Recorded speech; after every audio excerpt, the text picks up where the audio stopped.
Discuss college football playoff feasibility study for expansion. And all that's coming up after the bumper. Don't be cornering me. Hold up. Time. You gotta help me with that corner shit. What's up, kinfolk? It's RJ Young. I am not on a step mill. Consider hitting the like and subscribe button because I upload a video every single day. It's always college football related, sports related. We have a good time. Today, let's talk about this study the College Football Playoff Selection Committee has put into action where they're going to, quote unquote, study the feasibility of expanding the college football playoff. It means it's not a foregone conclusion. It means there are some steps that we're going to talk about that need to be taken for this to be formalized. And we'll talk about when this could go into effect and what this could look like. So let's start with this, right? Shout out to Ross Dellinger, who had this news over at the two-letter institution.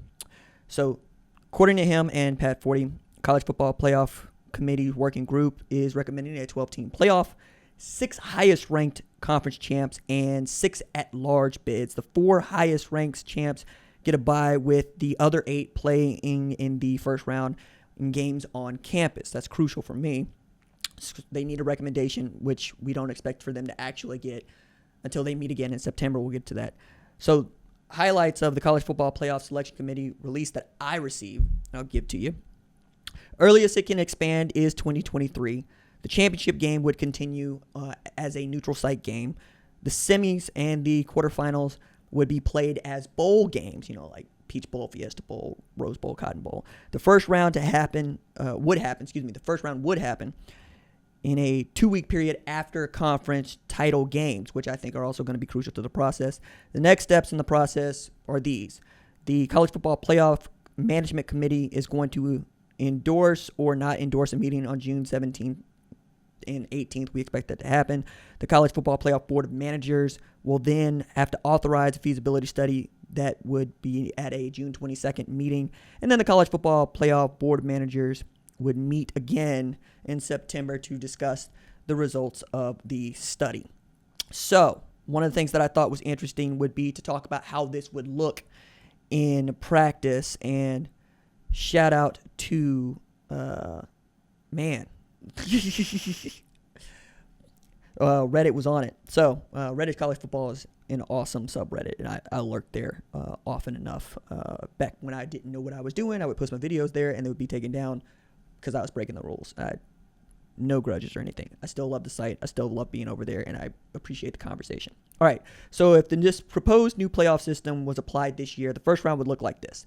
Texas A&M versus Coastal Carolina at College Station. Would have loved that. Oklahoma versus Indiana in Norman. Would have loved that. Florida versus Iowa State in Gainesville. That would have been awesome.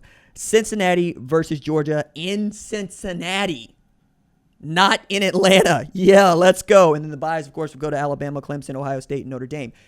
That's gorgeous. I love all of that. I think that's all very cool. Still doesn't go far enough for me.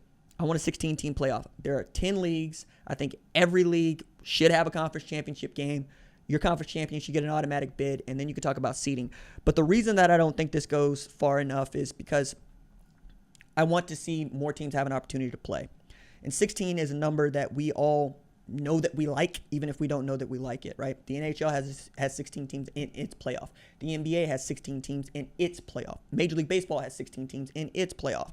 And the NFL has moved from 12 to 14 teams this year, plus the 17th regular season game with this play, right? So in 2021, you're running up against arguments now that seem nonsensical, right? Because they're saying things like, hey, they're playing too many games. Yeah, okay. So in 2006, the NCAA chose to allow teams to play up to 12 games. Shocker, most teams took that up and continue to take that up because it means more money, because that's what this is about. Means that to win a national championship, you had to play at least 14 games, right? Now with the college football playoff as it is for 4 teams, you got to play at least 15. So what I'm asking for is 12 regular season games, right? Conference championship game. Okay?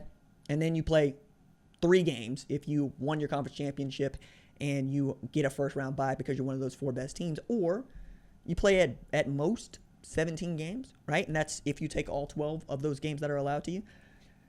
You're looking at 16, 17 games tops. I don't think it's a big deal, and I know it's not a big deal to the coaches or the players because they played during a plague year last year.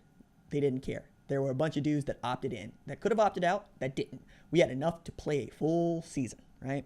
And we know that if the kids will play in a pandemic, they will play a few extra games to try to get an opportunity to win a national championship, because that's what this is about for me. It's about everybody having the same opportunity to win a championship, no matter what FBS institution they go to, from New Mexico State on up. Now, I say New Mexico State. They're an independent. They would have to join a conference or get an at-large bid. But more teams means more teams. And more football means more football, right? I understand that there are some of you that believe that it would only be those 12 teams that people get to root for. So that's part of this sport. There are 130 teams. I'm the dude watching Akron and Kent State play. I'm the dude watching Tuesday nights, Thursday nights, Friday nights, Saturday nights, right? Like, it doesn't matter to me. More football is more football. And you're showing that you're not a football fan, I think, if you're rooting against the playoff, because you're quite literally rooting against watching more football, which is asinine to me if you call yourself a football fan. But I also want to acknowledge that we don't know how this is actually going to work in practice, and I'm really interested to see how that goes. But the main reason that I love this is because we get further and further away from people who haven't. Let me go at this another way. We get further and further away from people telling us who they think the best teams are, and us having to live with that and not being able to point to the scoreboard. We're getting closer and closer to being able to point to the scoreboard and say, those are the best teams. And that's what I want. I want Boise State to have a chance to run the table undefeated, and then if they run into a buzzsaw that is Alabama, so be it, right? Nobody complains about watching Western Carolina get drummed by Alabama or Chattanooga get drummed by Alabama, who, by the way, they played 3 times each for a total of 6 since 2009, okay? You don't really care about that regular season game. Okay, well, what about those teams that need the pay-for-play game?